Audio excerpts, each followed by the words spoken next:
시청자 여러분, 뉴스룸을 시작하겠습니다. 카카오 먹통 사태가 이틀째 이어지고 있습니다.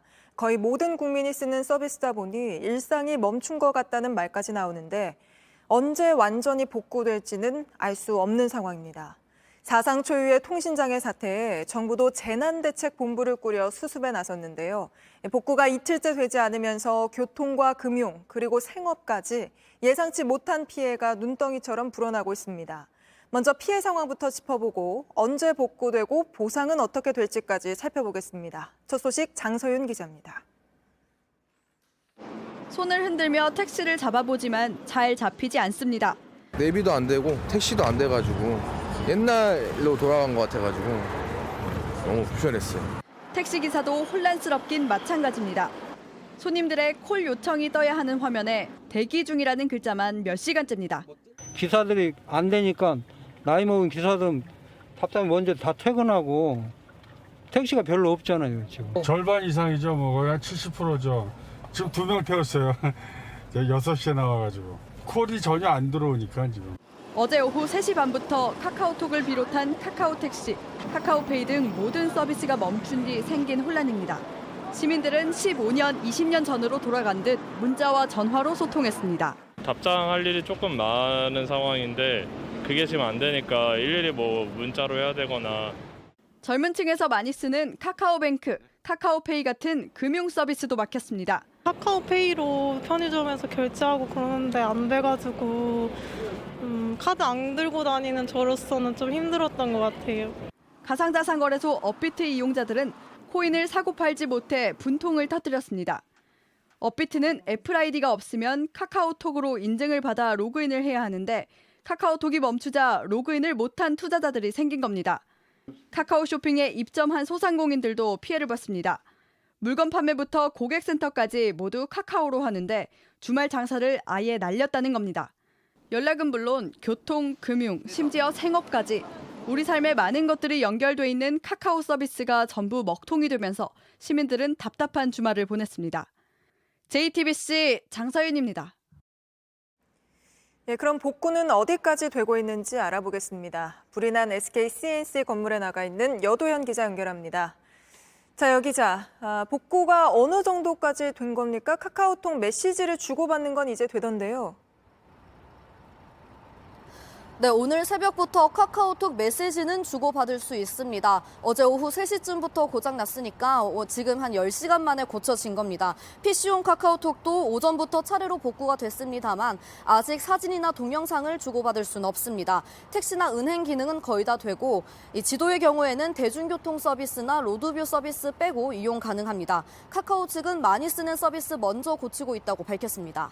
네, 그럼 언제 완전히 복구가 될까요? 내일 월요일부터는 될까요?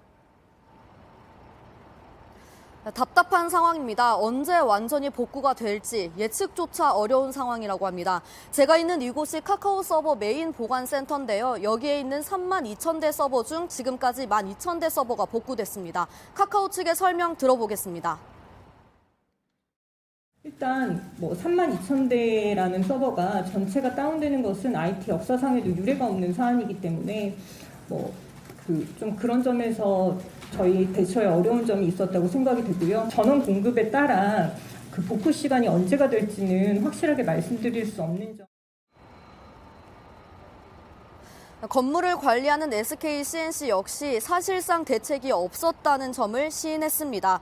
전력이 끊겼을 때 비상으로 공급하는 전력도 건물 내부에 있어서 지금처럼 화재 진압을 할 땐 가동할 수 없는 겁니다.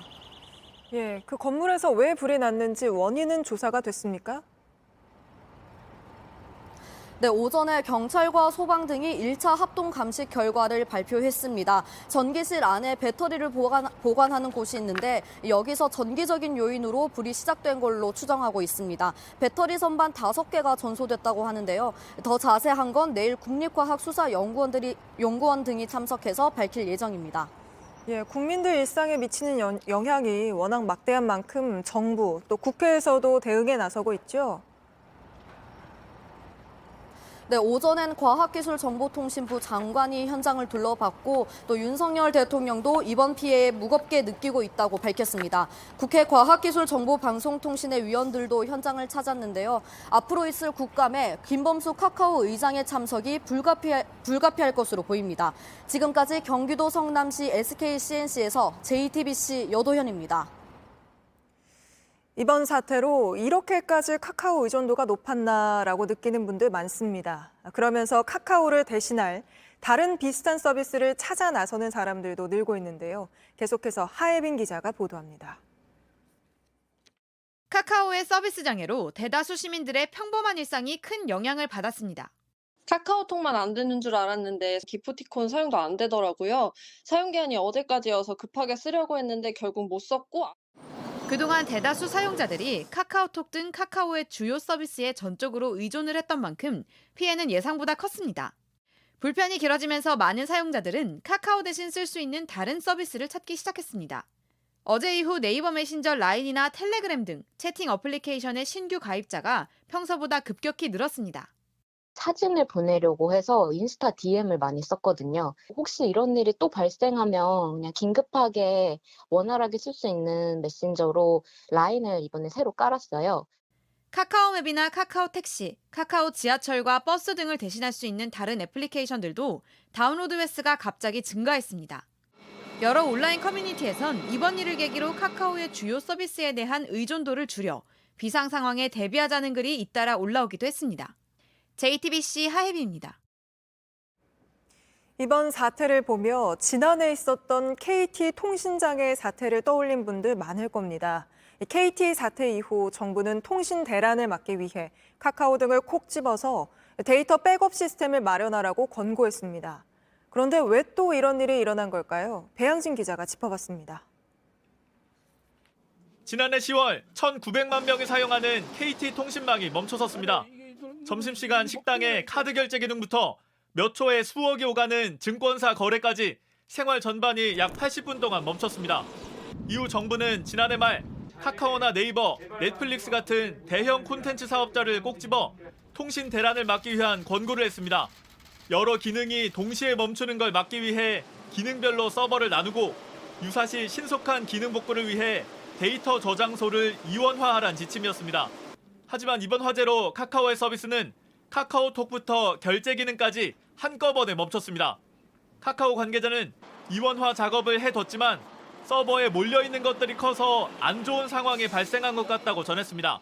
저희가 할 수 있는 최대한의 어떤 그런 그러니까 리스크 시나리오를 세우고 준비했다고 생각했으나 그러니까 화재라는 것은 워낙 예상할 수 없는 그런 사고였기 때문에 하지만 업계에선 카카오가 서버 분산과 긴급 대응 시스템에 제대로 투자하지 않아 이런 사태가 벌어졌을 수 있다고 지적합니다.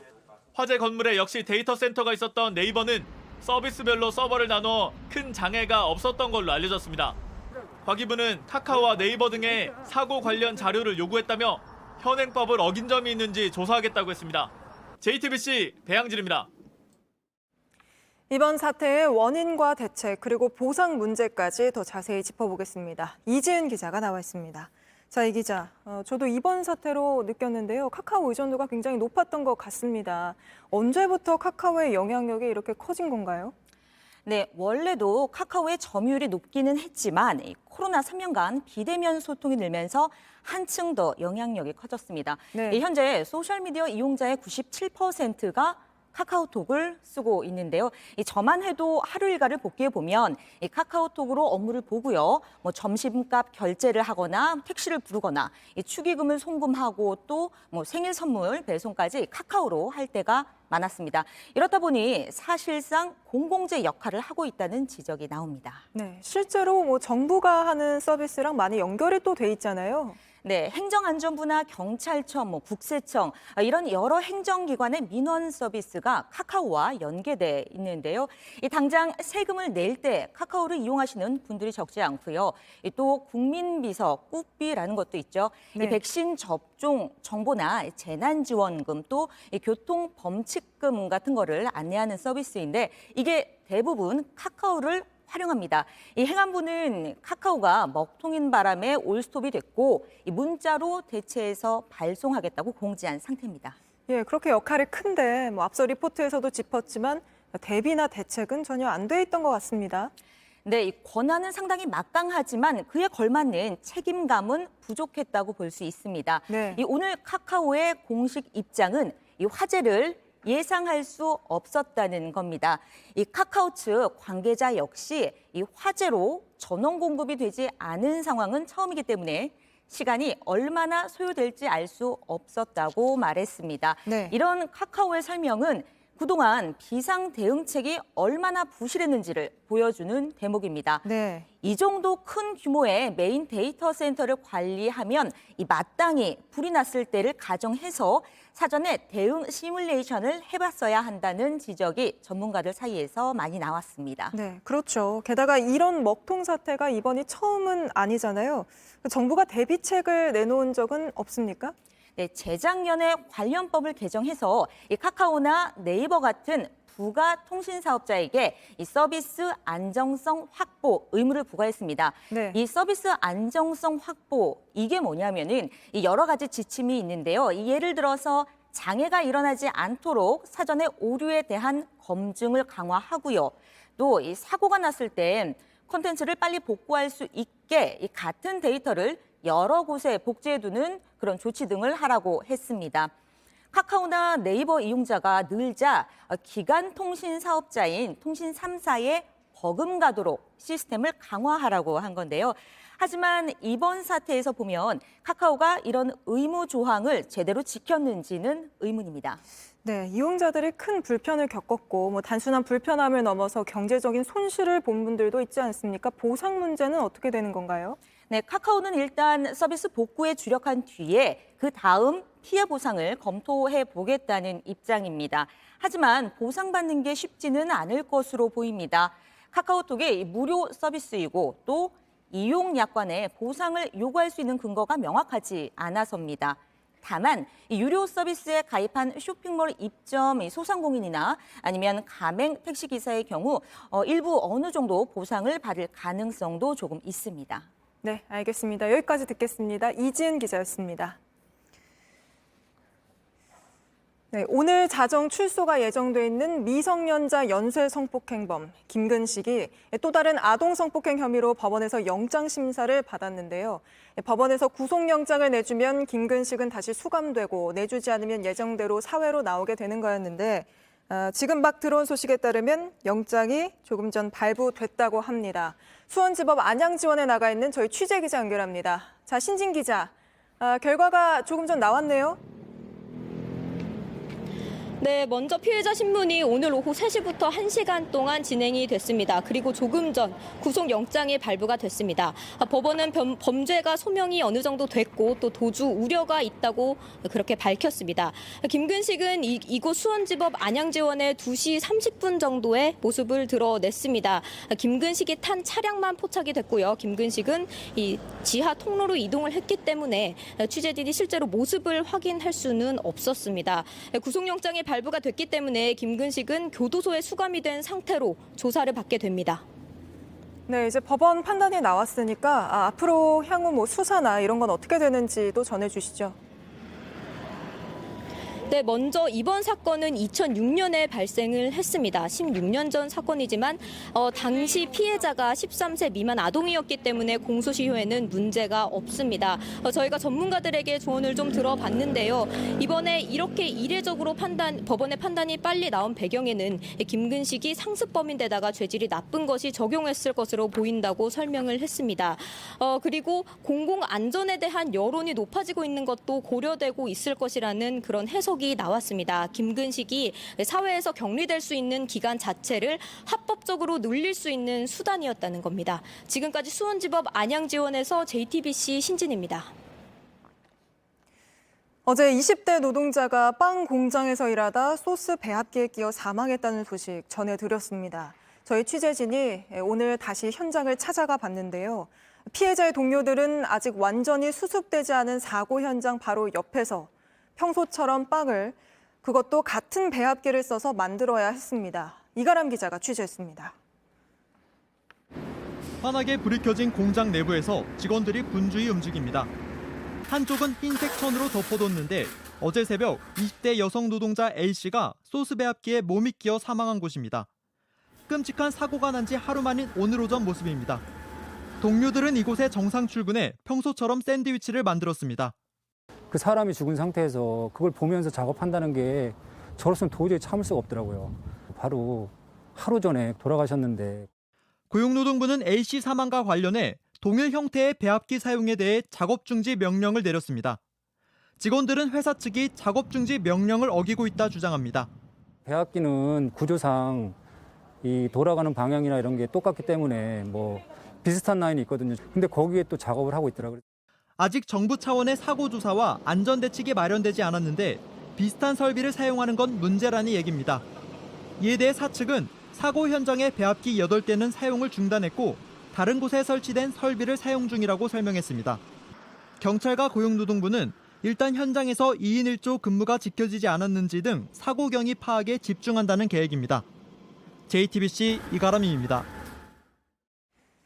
중국에서 차기 지도부를 뽑는 당 대회가 오늘 열렸습니다. 세 번째 연임이 확실시되는 시진핑 주석이 개막연설에서 대만 통일을 반드시 실현해야 한다고 말해 파장이 일고 있는데요.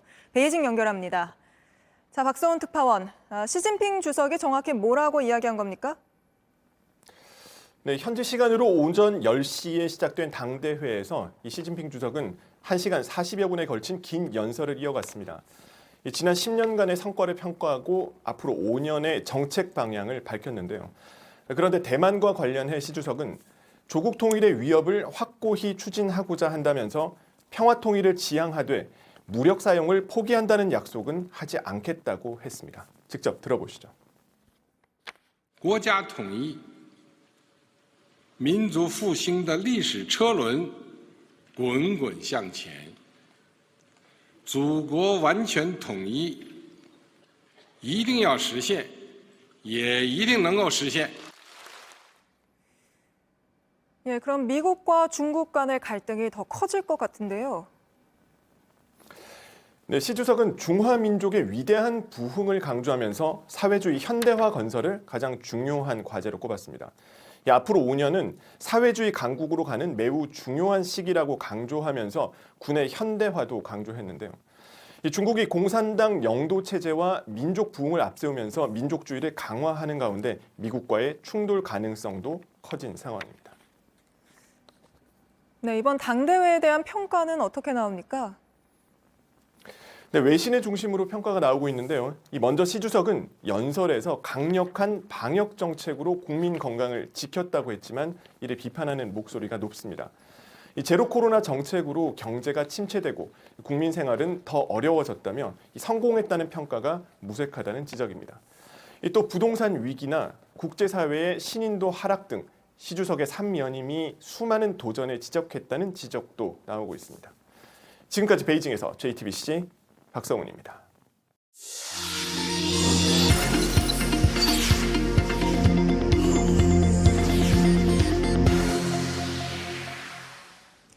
이 년 전 연예인 사유리 씨의 사례로 비혼 출산이 화제가 됐었죠.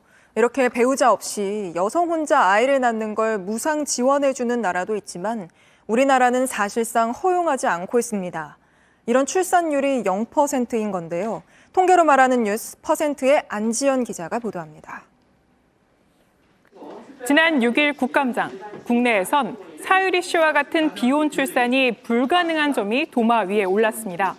이 사유리 씨 경우에도 한국에서 난자냉동을 했는데 결국은 일본에 가서 채취 임신 출산할 수밖에 없었어요. 저는 비혼자 보조 생식술 허용 문제는 단순한 의학적인 문제를 떠나서 그 사회적 논의, 그다음에 사회적 합의가 좀 선행돼야 되지 않을까. 사회적으로 논의가 우선돼야 한다는 건데 국내에선 이 같은 비혼 출산을 법으로 금지하고 있는 건 아닙니다. 1년 전 국감장에서 장관도 이를 인정했습니다.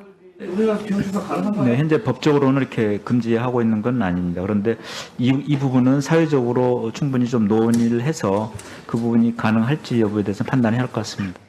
비혼 출산을 실질적으로 막고 있는 건 대한산부인과 학회의 윤리 지침입니다.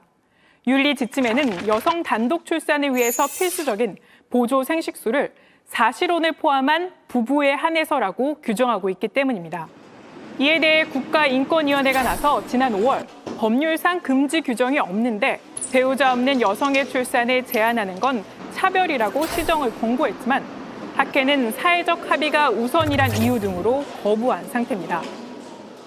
비혼 출산 관련해서 저희가 주목한 퍼센트는요, 바로 0%입니다. 현재 우리나라에서 사유리 씨와 같은 여성의 단독 출산율은 0%로 현실적으로 불가능하기 때문입니다. 하지만 요구는 늘고 있죠. 한 여론조사에서 결혼하지 않고 아이를 낳을 것이라고 생각해 본 적이 있다고 답한 사람은 비혼 여성 응답자 가운데 26%였습니다. 가입력 검사라는 게 있잖아요. 그걸 받았는데 그게 이미 40대 중반이더라고요. 누군가를 만날 거라는 생각도 들지 않았고, 그리고 지금으로서는 일단 임신을 하지 않으면 굉장히 어려워지겠다. 그러나 이들이 마주하는 현실의 벽은 높습니다. 서울 내 중소병원뿐만 아니라 지방에 있는 병원에도 가봤습니다. 시술을 거부하셔가지고 저는 많은 걸 바라는 게 아니라 일반적인 부부들이 아이를 갖고 싶어 하는 것처럼 그 아이랑 행복한 일상을 보내고 싶은 거거든요. 해외의 경우는 어떤지 살펴봤습니다. 일본의 경우에는요, 개인 간 정자 기증을 통한 여성 단독 출산이 가능했고요. 미국과 영국을 비롯한 유럽 등에선 연령 제한의 차이만 있을 뿐 비혼 여성의 단독 출산을 허용하고 있었습니다. 덴마크는 국가가 무상 지원까지 해주고 있습니다. 게다가 여성 단독 출산을 불안정하다고 생각하는 인식도 있죠. 부부와 부부가 낳은 자식으로 이뤄진 가구만을 일반적으로 생각하는 인식이 여성의 단독 출산을 막는 가장 큰 이유 중에 하나인 건데요. 실제로 이 같은 부모와 자녀로 구성된 가구는 565만 가구로 전체 가구 가운데 27% 정도입니다. 1인 가구는요, 이보다 많은 31%였고요. 이 한부모 가구 역시 10%나 됐습니다. 혈연으로 맺어진 부모와 자식으로 이뤄진 가정이 27%인 상황에서 합계 출산율은 세계 최저 수준인 게 우리 현실인 겁니다. 이런 가운데 제2의 사유리는 없는 여성 단독 출산율 0%. 그대로 여전히 괜찮은지에 대한 논의가 본격적으로 시작될 때라는 목소리가 커지고 있습니다.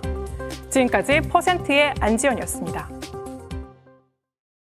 미국 역사상 가장 큰 K-팝 행사가 될 거라고 해놓곤 정작 출연하기로 한 가수들이 대거 무대에 오르지 않는 일이 일어났습니다. 미국 비자를 받지 못하면서인데요. 팬들은 주최 측에 비난을 쏟아내며 전액 환불을 요구하고 나섰습니다. 로스앤젤레스에서 홍희정 특파원입니다. 미식 축구 경기장이면서 초대형 스타들의 공연장으로 유명한 미국 LA의 로즈볼 스타디움입니다. K-팝 공연이 시작된 지 1시간이 지났는데 좌석 대부분은 텅 비었습니다. 이번 공연에 나올 예정이던 가수는 아이돌 15팀. 그런데 이 중 6팀이 불참했습니다. 주최 측은 공연 하루 전인 어제 이들이 비자 문제로 무대에 오르지 못하게 됐다며 사과문을 올렸습니다. 이곳 로즈볼 스타디움에서는 오늘과 내일 이틀에 걸쳐 K-팝 공연이 진행될 예정인데요. 특히 오늘 1일차 공연에서는 총 8팀 중 5팀이 빠지는 초유의 상황이 벌어지면서 이 주최 측을 비난하는 목소리도 이어지고 있습니다.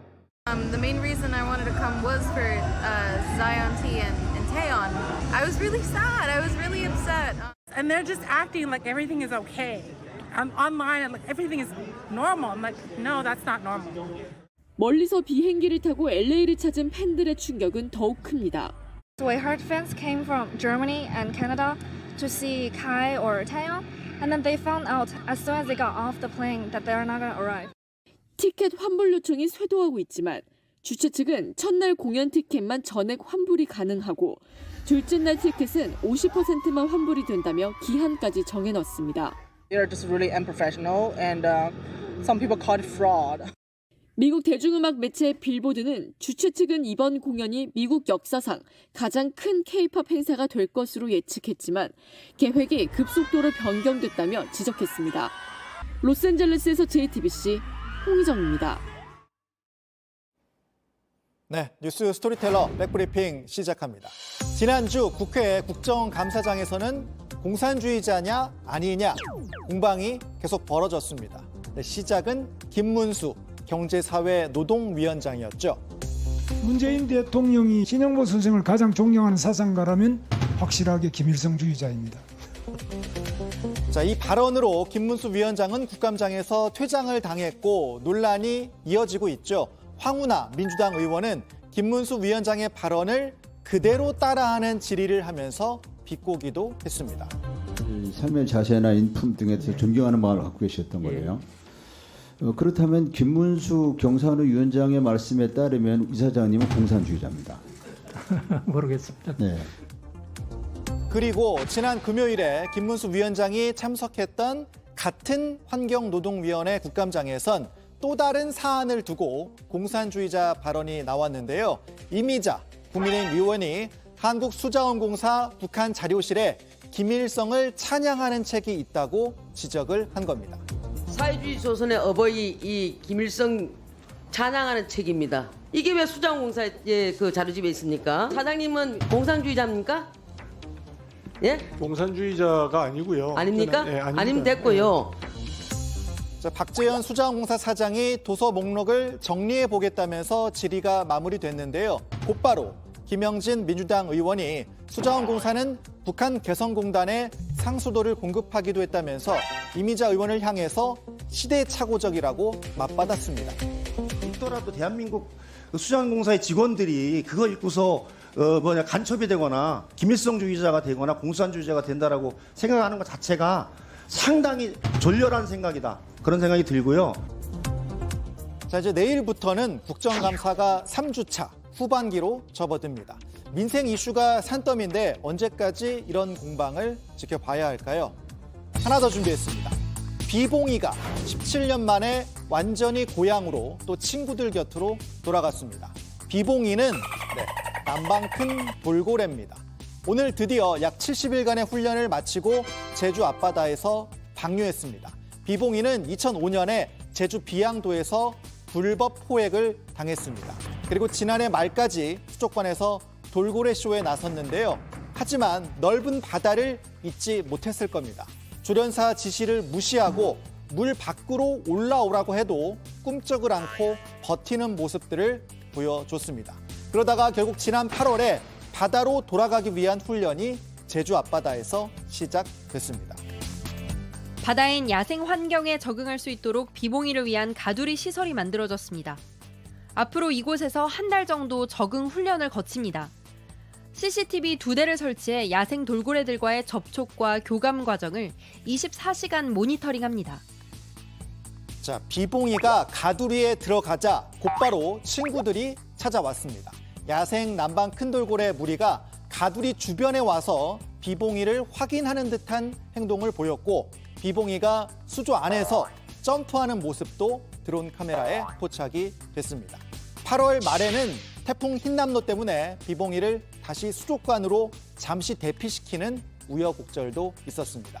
그리고 오늘 새벽 야생 돌고래 무리가 가두리 근처로 오자 비봉이를 놓아줬다고 합니다. 해양수산부는 육상 3개 팀, 선박 2척 등을 이용해서 최소 한 달간은 매일 추적 관리한다고 밝혔습니다. 사람들의 이기심에 오랜 세월 갇혀 있었지만 이제라도 비봉이가 무사히 잘 적응해 갔으면 좋겠습니다. 오늘 백브리핑 여기까지입니다.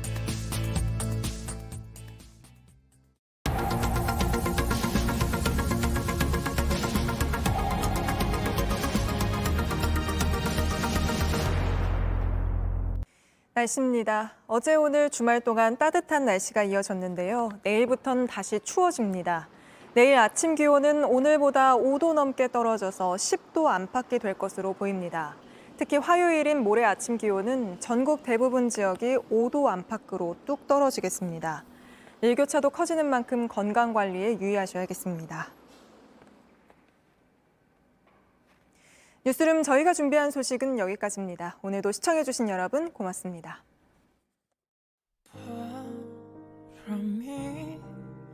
날 본다 저녁 날 본다 고단한 새처럼 날아가 가지 못한